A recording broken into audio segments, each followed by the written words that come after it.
Oi pessoal, eu sou a Deia, esse aqui é o meu Cantinho Nerd. Hoje eu vim aqui de Patrick Estrela para poder fazer esse vídeo e a gente vai falar de biscuit dessa vez. Vamos fazer um vídeo de ferramentas e materiais, então esse vídeo vai estar salvo na lista, na playlist, né, de ferramentas e materiais. Eu vou mostrar para vocês um pouquinho do biscuit, algumas ferramentas que eu utilizo, como que eu utilizo, e ainda vai ter um outro vídeo que eu tive que separar, senão vai ficar gigante, que é só sobre as texturas no biscuit. Então já ativa o sininho aí para você não perder esse vídeo, tá?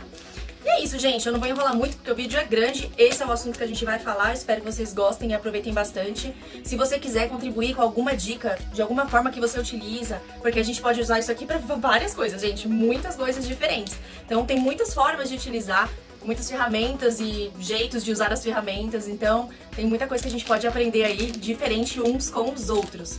Eu utilizo mais para cenários e dioramas, então talvez seja um pouco diferente do que você deve ter visto em algum outro vídeo aí que você possa ter visto com o pessoal que já é profissional e utiliza esse material de maneira profissional, né? Ele é meu material complementar, ele não é o meu material principal, então eu uso ele para complementar os meus cenários.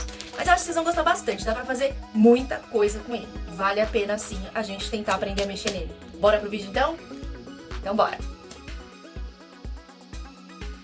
Bom, gente, vamos conversar sobre o biscuit hoje. O biscuit também é conhecido como porcelana fria.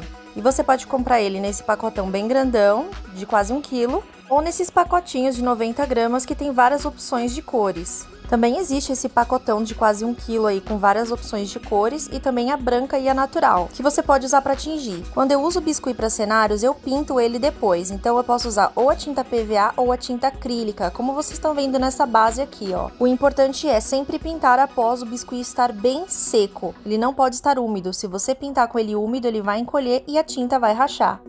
Também existe a opção de você tingir a massa para que ela fique em uma cor que você vai utilizar. Então existem os pigmentos que são utilizados para isso e também a tinta. O pessoal usa também bastante tinta de tecido para fazer o tingimento da massa e deixar ela numa cor uniforme. Você pode optar aquele que se adequar melhor ao seu tipo de trabalho ou à sua arte. Existe também essa opção nova no mercado que se chama Nicron, que é muito boa, eu gosto bastante. Ela tem um saquinho que abre e fecha. E ela tem uma textura um pouquinho diferente do biscuit. Eu gosto bastante de utilizar essa massa, mas eu acho que só experimentando mesmo para você saber se você vai gostar ou não de utilizar, mas eu curto muito.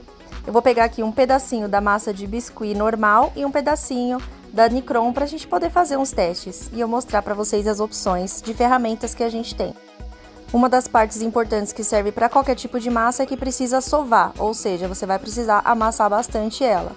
Dentre os principais materiais, o rolinho, uma placa para você poder fazer e essas estecas de silicone acho que são as principais. Eu vou mostrar aqui para vocês agora, utilizando as duas massas, algumas das ferramentas que a gente utiliza bastante no biscuit, só que assim, é bom eu deixar claro para vocês que o meu trabalho é mais relacionado aos cenários, aos dioramas e algumas miniaturas, eu não faço bonecos, então pode ser que seja diferente de outros vídeos que você viu. Essas daqui são as estecas de silicone da Condor, elas são muito utilizadas e muito boas, cada uma tem uma numeração. Eu comprei o kit inteiro que saía mais em conta, mas a que eu mais utilizo é a 104 e a 102. Eu utilizo tanto para fazer a textura, como vocês estão vendo aí, essa que parece uma caneta, e eu utilizo a outra também para fazer textura, como vocês já viram no tutorial dos Cavaleiros do Zodíaco. Ambas também podem ser utilizadas para fazer emendas no biscuit, então supondo que a gente junta dois biscuits, ó, você consegue fazer a emenda de uma massa com a outra, tanto usando um quanto o outro, tá? O que vai variar mesmo é o acabamento que eles vão dar. É sempre bom ter um pouquinho de água, porque ajuda bastante a alisar. Com o 102 a mesma coisa, eu vou amassar aqui para vocês poderem ver que também dá para fazer emenda. Eu vou colocar um pouquinho de água e vou puxando ali a parte do biscuit que eu quero juntar, mas como eu ressaltei antes, isso é no meu caso que faço cenários, dioramas, algumas miniaturas para esse tipo de coisa. Esses são os dois pincéis que eu mais utilizo. Eles vendem separadamente, mas eu acredito que o preço de comprar um combo, ele compensa mais do que comprar separado. E esse tipo de pincel não é utilizado só para biscuit, ele também pode ser utilizado para pintura e para outras coisas também. Agora eu vou sovar a massa novamente para a gente fazer outras coisas e para que eu mostre outras ferramentas para vocês. Essas estecas aqui são de plástico, geralmente elas são vendidas em kits e é bem mais fácil de encontrar no mercado. Tem muitas opções de uso, tanto essa faquinha quanto outras que são mais em formatos de rolinho que a gente usa para emenda. Tem boleadores, tem carimbos e cortadores também que dá para utilizar com formatos mais básicos. Tem essa que parece uma agulha bem fininha que eu também utilizo bastante. Mostrando aqui para vocês, ó, dá para cortar. E aqui com essa que tem o formato de um rolinho, a gente junta as duas massas, ó, juntei uma com a outra. E também esse que parece uma agulhinha, também dá pra fazer isso, principalmente em peças menorzinhas, eu uso muito. Tem os boleadores que você pode utilizar para fazer marcas mais fundas, né? Fazer, tipo, muita gente usa para fazer olhinho e tal, mas eu uso muito para fazer a parte decorativa das peças. Tanto eles quanto qualquer outro objeto que seja pontiagudo, como vocês viram ali. Tem esses que tem formatos de triângulo, redondo, quadrado, retangular, que também você pode utilizar para fazer vários tipos de composições de decoração. E aí vai da criatividade da pessoa e do tipo de peça que ela faz para poder fazer os cenários. Eu comprei também umas estecas bem pequenininhas, eu comprei no AliExpress, na China, justamente porque eu faço muita peça pequenininha, miniatura, como vocês veem aí, para compor as minhas bases e os meus cenários, e eu precisava que ela fosse menor comparada com a da Condor. Eu uso muito elas, tá, para fazer coisas bem pequenininhas mesmo, mas elas não são hiper necessárias, dá para se virar de outras formas, eu só vou mostrar aqui para vocês, geralmente, qual que é o meu uso, mas dá pra gente poder fazer com outros tipos de materiais também. Da mesma forma, eu utilizo mais a estequinha que tem esse formato achatadinho e aquela que tem uma ponteirinha de lápis, são as que eu mais utilizo, mesmo nesse tipo de pincel aqui, que é menor comparado ao que a gente tem aqui no Nacional. Agora para mostrar para vocês uma opção de corte, que é a tesoura, né? Corta super bem, ó, com tesoura grande e peças pequenas usando a tesourinha. Eu uso muito as tesouras, mas também existem opções de estilete, régua de corte e esses cortadores aqui que eu tô mostrando para vocês, que na verdade eles não são cortadores de biscuit, eles são cortadores de biscoito, de massa de biscoito, mas que eu comprei para usar no biscuit também dá certo, então eu utilizo às vezes quando eu preciso de algum formato específico. Geralmente eu compro os modelos que eu considero que são estratégicos, tipo de trevo, formatos mais geométricos que eu posso utilizar nos cenários. Outros tipos de cortadores são específicos para biscuit, são esses de plástico aqui. Tem vários tamanhos e também formatos, como esse aqui que é tipo uma régua com desenho, tá vendo? Que você pode usar tanto como marcador, que eu uso muito, ou também como cortador, que você corta a massa. Um outro material também legal são os carimbos. Eu ganhei esses daqui de uma prima minha que fazia biscuit, então eu não comprei eles, mas vale a pena vocês pensarem aí em tipos estratégicos para o que você for fazer, né? Então alguns carimbos que vão ser desenhos legais para você fazer a decoração do seu cenário.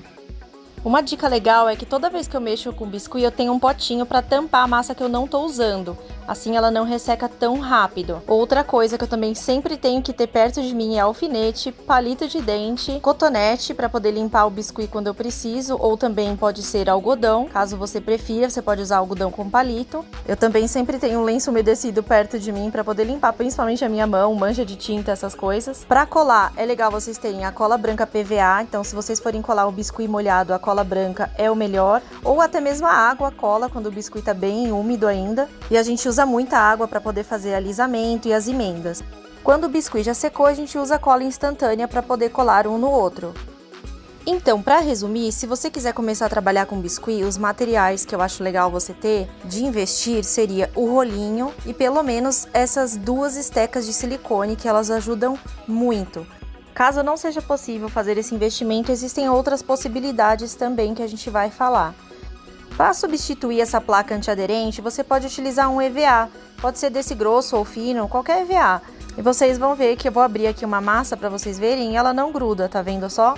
Então utilize um EVA como uma base para o seu biscuit, que vai dar super certo também. Uma forma de substituir o rolinho seria um cano de PVC, que você pode utilizar.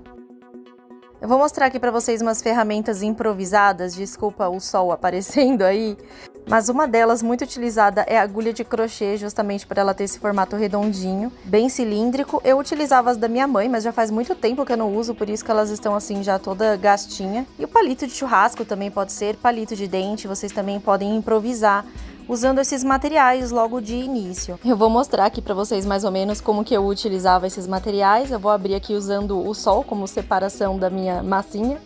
Então, eu utilizava tanto a agulha quanto os palitos para poder fazer justamente essa parte das emendas que a gente fez ali, juntando uma massa com a outra. Então, o palito de dente, principalmente quando eu precisava chegar nos lugares mais difíceis, sempre colocando água para alisar um pouquinho e facilitar o deslizamento do palito, ou o palito de churrasco também. Lembrando que todos eles também podem ser utilizados para fazer textura, furar, fazer bolinhas, que fica bem legal, fazer risquinhos. Quando a gente vai fazer uma peça grande, a gente precisa pôr uma estrutura por dentro. Então, ela pode ser feita de isopor ou também de papel alumínio. Então, você pode fazer, sei lá, uma árvore, uma pedra e quer revestir de biscuit. Então, você vai precisar ter uma base por baixo com o isopor ou com o papel alumínio. O legal é que o papel alumínio também serve para fazer textura. Então, você pode usar, amassar ele e passar ali no biscuit que ele vai fazer uma textura bacana também. Aqui para mostrar para vocês um exemplo, ó, isso aqui é um tronco de árvore que eu utilizei como base um arame e também papel alumínio.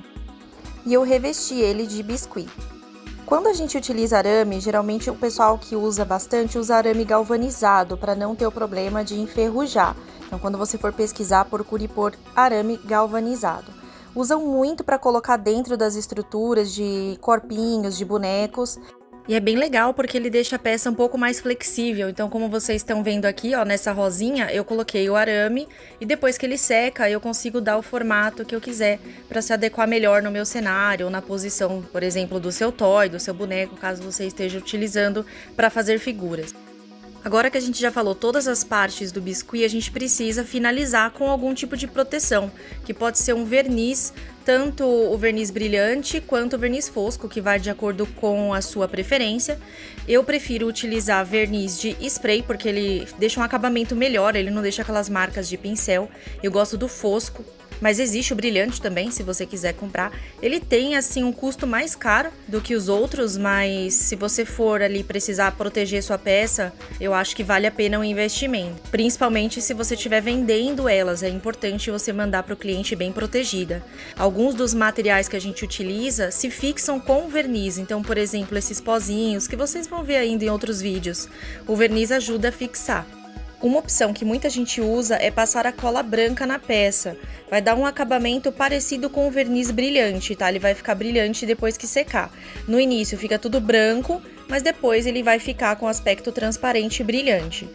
Então essa seria também uma opção para você proteger sua peça. Essas são as opções que a gente tem, gente. Não é obrigatório nenhum tipo de material. É você que decide o que você prefere utilizar. É isso, pessoal. Esse é o vídeo, eu tentei fazer um resumão aí, mostrei mais ou menos como que eu utilizo as ferramentas. Vale a pena a gente aprender a utilizar o biscuit. Dá pra fazer tanto as estruturas do nosso cenário, do nosso diorama, aumentar essas estruturas, fazer pequenininho, fazer grande. Dá pra gente também fazer as miniaturas que vai decorar o nosso cenário. Então vale bastante a pena aprender a utilizar esse material e ele dá assim uma versatilidade incrível pro trabalho.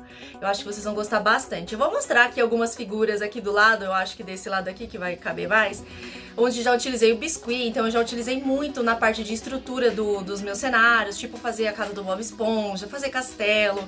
Vocês podem fazer tantas coisas com esse material, gente, que é assim, é impossível você não gostar de mexer com ele. Todo mundo que começa a mexer com a massinha se apaixona. É um pouco difícil no início, a gente fica pensando, não tô me dando bem, mas é assim mesmo, gente, é assim mesmo. Quando eu comecei, eu também tive dificuldade, é meio que você vai pegar a manha. Você pega a manha da massinha e aí você vai começar a colocar o seu jeitinho de trabalhar nela e encontrar a melhor maneira de você utilizar para fazer cenário. Então, eu, no caso, não faço os bonequinhos. Eu já fiz alguns, tá? Eu já fiz alguns aqui, mas não é uma coisa que eu manjo muito, fazer bonecos de biscuit. Então, precisa conhecer, precisa saber mesmo fazer isso, gente. Tem que fazer uns cursos e tal, e eu não manjo tanto. Eu uso mais para cenário. Então, eu fui adaptando as coisas que eu aprendi com as meninas e com os meninos que fazem os bonecos de biscuit e fui ajustando para as minhas necessidades com os cenários.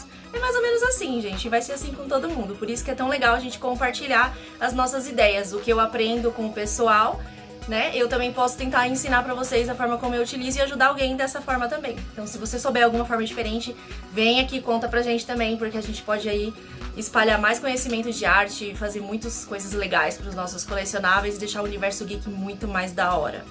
Certo, gente? Então tá bom, eu vou indo já porque já tá muito, né? Já sabe, né? Curte, compartilha, faz ajudar aqui a Deia a crescer esse negócio. E logo, logo vem mais vídeo por aí, tá? Tanto de materiais e ferramentas, quanto de cenários, dioramas, tutoriais, tá bom? Tô preparando tudo aqui. E é isso. Beijo, gente, até o próximo vídeo. Mua!